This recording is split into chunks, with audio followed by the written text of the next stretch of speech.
Draft 1 of Project Emily was pretty much getting the A character and the story idea down. My B character was pretty two-dimensional, I admit. To be honest, I was afraid that she was gonna give me like terrible feedback and tell me to redo everything, but she loved it, which is good for me. Now I understand why authors such as J.R.R. Tolkien or J.K. Rowling spent so many years just working on the first book in their series, because this process is not easy.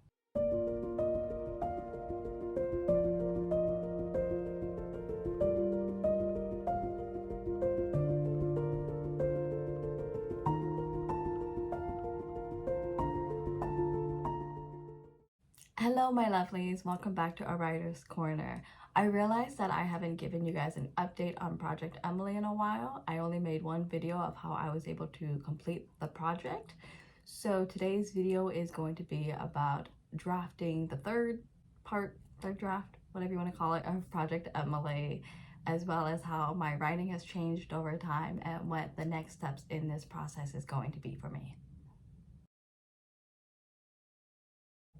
To start off, if you're new to this channel, my name is Lisa. I'm an aspiring writer working on my first novel or debut novel, which I am calling Project Emily. Project Emily is a contemporary romance novel that I actually started years ago, and I had to put her away for some time and then bring her back out. The story idea for Project Emily came to me after I taught and lived abroad, and I was not getting any younger. So I decided to write about a character who's going through the societal pressure of having to get married and settle down because she too was not getting any younger. And in the process of writing and all, I met my husband, I settled down, I had children, I was still teaching, so I slowly put Project Emily away, and I actually put writing itself away to focus on my teaching career and to focus on being a mom.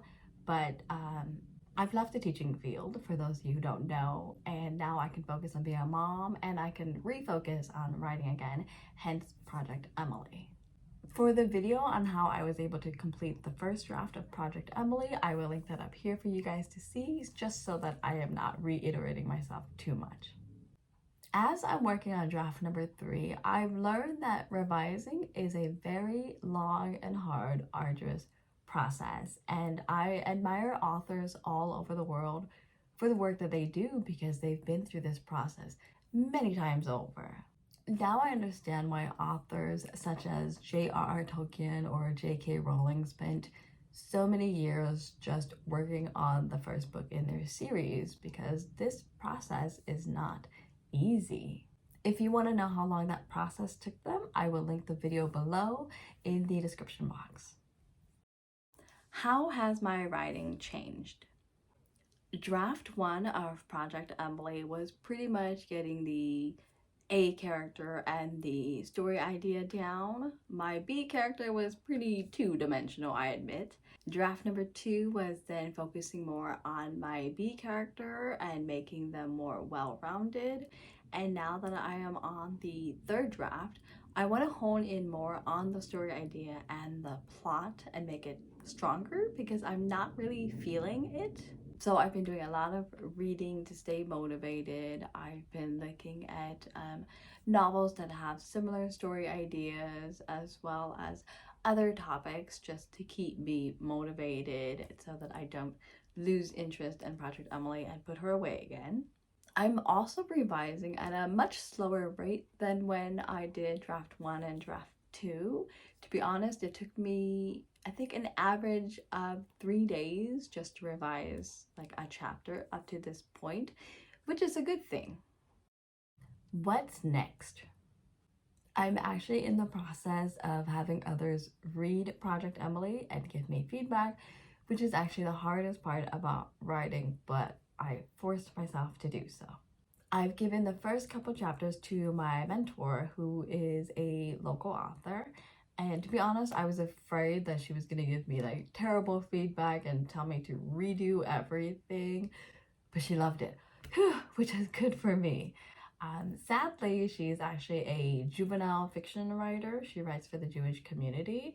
And so she wants to connect me with other local authors who write in the genre of romance so that I could gain their input, their feedback, and also create this big support system that I need. And of course, obviously, as writers, we all need that. And to be honest, I didn't even know that this would be possible. I always thought that writing was this lonesome, hermit-like process. It makes me think of Bilbo Baggins in the Lord of the Rings movie trilogies, where he literally just sits at his desk and writes The Hobbit. So I always thought that writing was that kind of process. Honestly, it all feels very scary and daunting at the same time, but exciting because I'm gonna be making connections and meeting all these talented writers. I'm pretty much networking. And as somebody who comes from a teaching background, I have no clue what networking is. It feels like another island to me.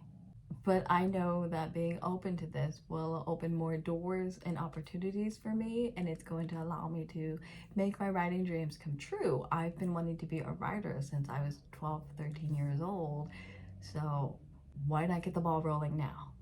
So I'm going to keep revising. I also think I'm going to James Patterson it and work on another writing project because the story idea came to me several months ago and I've been wanting to work on it, and I think that if I get rolling with that story, I can take a brain break with Project Emily and then go back into her more excited the next time I revise her. That's all I have for today's vlog. If you like what you were viewing and you want to see more of it in the future, please give this video a thumbs up so that I know. It also helps the algorithm to push this video to other aspiring writers as well and to help them on their own journey. And don't forget to subscribe for more videos in the future just like this. Until then, take care and have fun writing. Bye!